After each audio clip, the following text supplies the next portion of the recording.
Even if you are a one woman or a one man show, I still want it to hurt a little bit when you change your goal. I never want that to be easy for you because I always want you to feel tied to the commitments that you make to yourself. And then, of course, if you do have a team, to your team. I'm Amy Porterfield, ex-corporate girl turned CEO of a multi-seven-figure business. But it wasn't all that long ago that I lacked the confidence, the budget, and the time to focus on growing my small but mighty business. Fast forward past many failed attempts and lessons learned, and you'll see the business I have today. One that changes lives and gives me more freedom than I ever thought possible. One that used to only exist as a daydream. I created the Online Marketing Made Easy podcast to give you simple, actionable, step-by-step strategies to help you do the same. If you're an ambitious entrepreneur or one in the making who's looking to create a business that makes an impact and a life you love, you're in the right place, friend. Let's get started.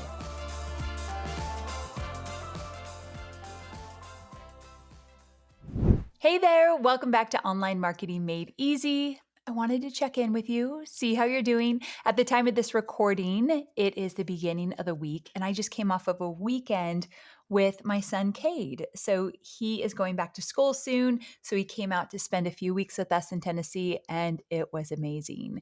And his sweet girlfriend came with him, which is always great, but we have to share them. I don't know if any of you are at the phase where your kids are dating and now you have to share them with someone else. It's not my most favorite thing, but good thing we like her. So it makes it a little bit easier. Anyway, we had a great weekend and I'm excited to jump back in. So here we go.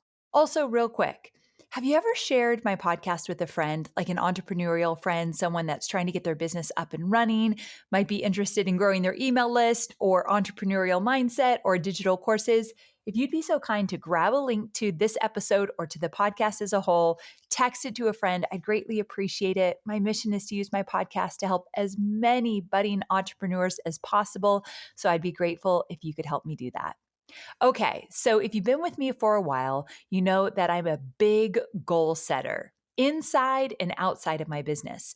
And I believe to my core that at the beginning of each year and quarter, it's crucial for all business owners to identify very specific goals that they'd like to meet in their business.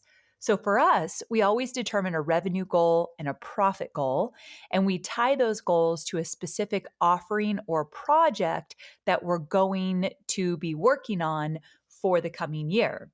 So this way we can see the impact that something like List Builder Society is having on the bottom line, or Digital Course Academy, or our partnerships with tools like Searchy and Kajabi and ConvertKit and the commissions that those generate.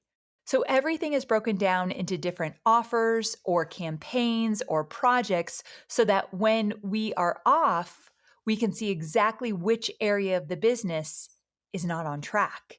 And that's really powerful. So let's say I've got a revenue goal of 1 million. I would break that up into the different products and programs and offers throughout the year so that I can know if I'm on track or off track. However, sometimes goals don't always go as planned.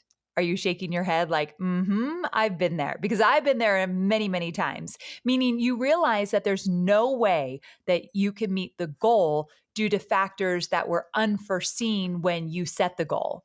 That's why today we're going to talk about what I call moving a goal or changing a goal.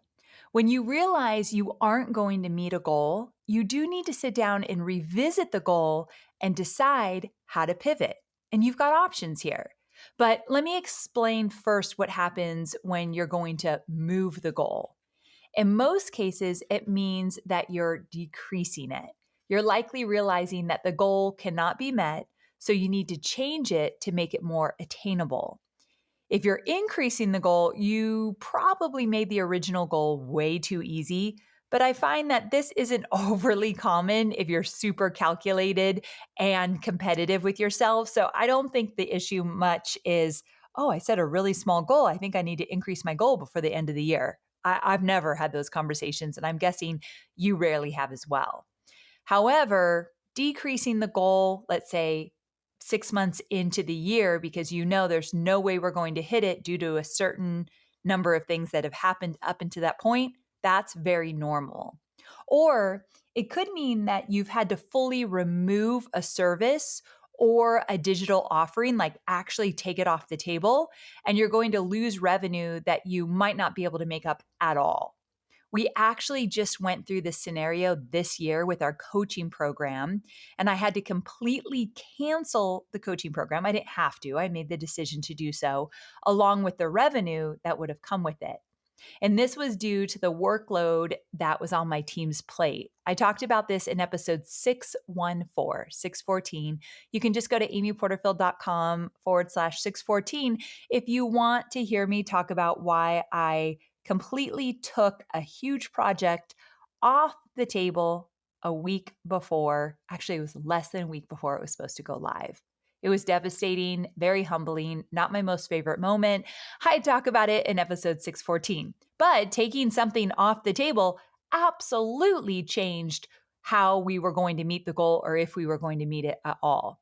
Now, before we go any further, I have to say, moving a goal is not fun. It feels terrible. I hate changing a goal, and here's why. I like achieving the goals that we set. I think that goes without saying, right? The achiever in me feels completely disappointed when we can't meet an initial goal that we set for the year. There's a lot of thought and data-driven conversations that went into making that goal in October and November of the coming year, and I want to stick with it. Like, we made it for a reason. So when I feel like I'm not staying true to my word, like this is the goal we're going to hit or work toward at least, there's a part of me that feels like I've messed up. And that's something that I personally have to work on. I also worry about moving the goal because I don't want my team to feel like I'm being wishy-washy or disorganized or unclear about the direction or the vision of the company. Now that I have 20 full-time employees saying, hey guys, I'm changing the goal for the rest of the year, that feels wishy-washy to me, like unstable. So when I move a goal, I worry about the team's sentiment or attitude and how that's going to affect the company culture. So those are the things that are on my mind. So on that note, the big question I want to answer is it okay to change or move your goal? And the short answer is yes. Yes, it is. But there are some things you need to be aware of before you move forward with changing your goal. And here's the thing, even if you are a one woman or a one man show, I still want it to hurt a little bit when you change your goal. I still want it to sting if you've made the decision that you need to take that goal down for the year. I never want that to be easy for you because I always want you to feel tied to the commitments that you make to yourself. And then, of course, if you do have a team, to your team. Now, those feelings aren't going to kill us. They don't mean that we shouldn't move forward, but they are, in my opinion, very valid. And I think it just says a lot about us that we care about the commitments we make to ourselves and our team. We care about hitting certain goals because we know it feels good and it gives us a lot of confidence. So when we have to change it, it hurts. So that's all I have to say about that. But like I said, there are some things that you need to be aware of before you move forward with changing your goal. I touched on this a little bit earlier, but you do need to realize the revenue that is tied to the goal that you're moving, like how much money will you not make because you took something off the table or you did a launch and it didn't produce what you thought it would. Figure out, okay, what is that revenue? And then before you move the goal, the best thing you could do is figure out other ways you could possibly make it up. In the specific case of me canceling our coaching program, I didn't find other ways to make this revenue up because that decision had a much deeper meaning. It was based on the fact that my team had too much on their plate. They were overwhelmed and overworked, and I had to fix that. That was my job to fix that. However, if I missed the mark on one of our launches for some other reason, then I'll always look at my team and I'll look in the mirror and say, okay, how can we make this up? For example, can we do affiliate promotion? Can we offer one more campaign or promotion before the end of the year? Can we get creative here? So that's the first thing you want to think about. Can I make this up in other ways? So you want to solidify this plan of action before announcing any goal change with the team. So if you do have a small team, the first thing I do is go to the team and say, okay, we are going to miss out on, let's say, $25,000, whether it be because you took something off the table, you missed a launch goal, something got messed up, someone got sick, you couldn't launch the way you wanted, whatever it is. Okay, guys, we're $25,000 behind at this point, and I would brainstorm all the ways we can make it up. So at that point, you might come up with some solutions or not, which brings me to the next point. Who needs to know about the goal change? So let's say you do decide to change the goal. All right, we're not going to make this up.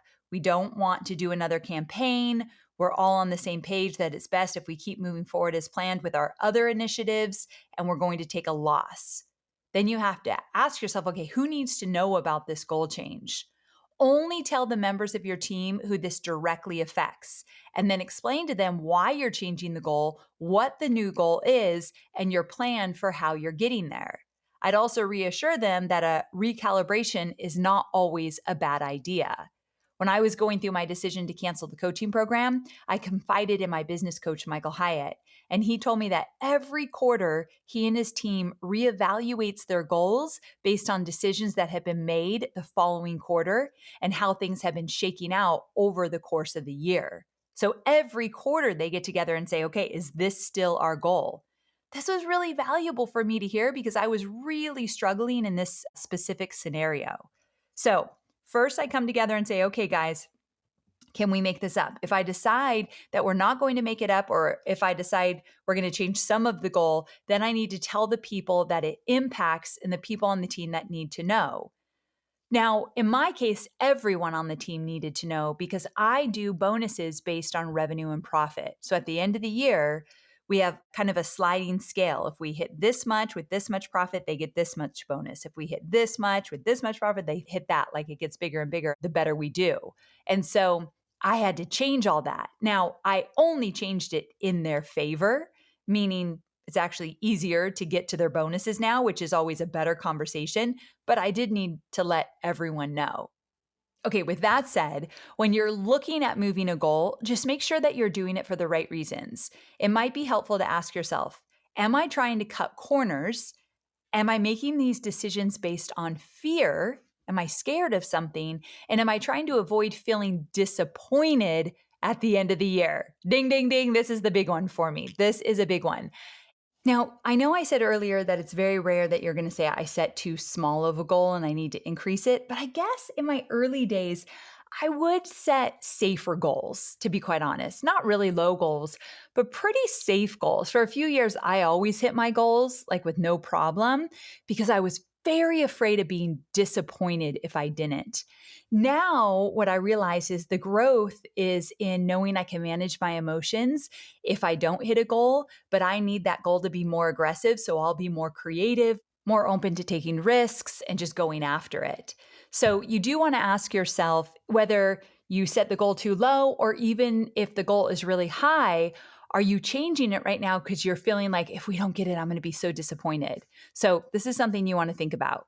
So, all in all, just be really clear and honest with yourself and your team why you're moving the goal, and just make sure you do not sell yourself short. I want your goals to feel a little out of reach. I want to feel like you have to come out of your comfort zone to hit them.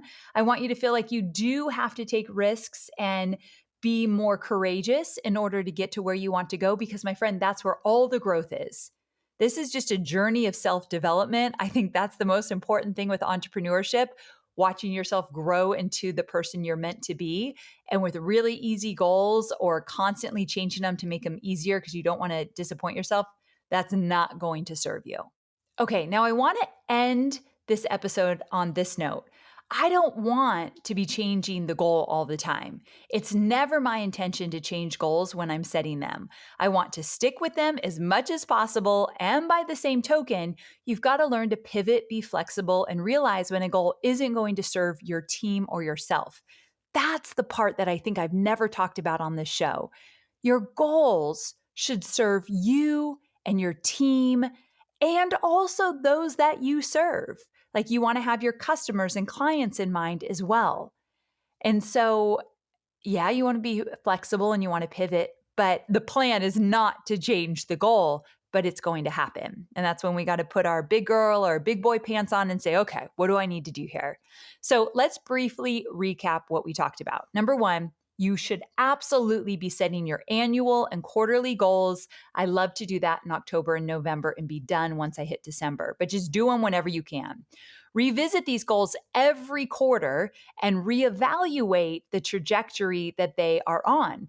Are we on track? Are we off track? Why is that? If the math isn't adding up, or your team is burnt out, or life throws you an unexpected curveball, then you have to admit that you might need to move the goal. But before you move the goal, you're going to figure out what is the lost revenue, and is this something we can make up in a different way? And then, if the answer is no, you're going to change the goal to something still challenging, yet attainable. So make sure that you're still feeling challenged. And then, of course, like I said before, you're going to button up things and get that plan in place and communicate with the people that need to hear about it. And then you're not going to look back. You're going to move forward. You're going to make things happen. You're going to stand strong and say, okay, I made the decision. I'm going to trust in this decision. Let's go. So don't beat yourself up. Don't second guess it. We're moving forward. All right, my friend, I hope you loved this shorty episode and found it valuable. I know that goal setting has always been a really big part of my business, and I wish someone would have shared this kind of information with me years ago because I think I would have lost a lot less sleep over it. So I hope that you walk away feeling like, okay, I know what I need to do. Thanks again for hanging out with me. And if you'd be so kind, doing me a favor and invite your entrepreneurial friends to come hang out, you can just simply grab the link to this episode and send it to them, or grab the link to the podcast as a whole and text it or email it or whatever you do to get the word out. I would be forever grateful. Thanks again for tuning in. I'll see you on Thursday for more entrepreneurial goodness. Bye for now.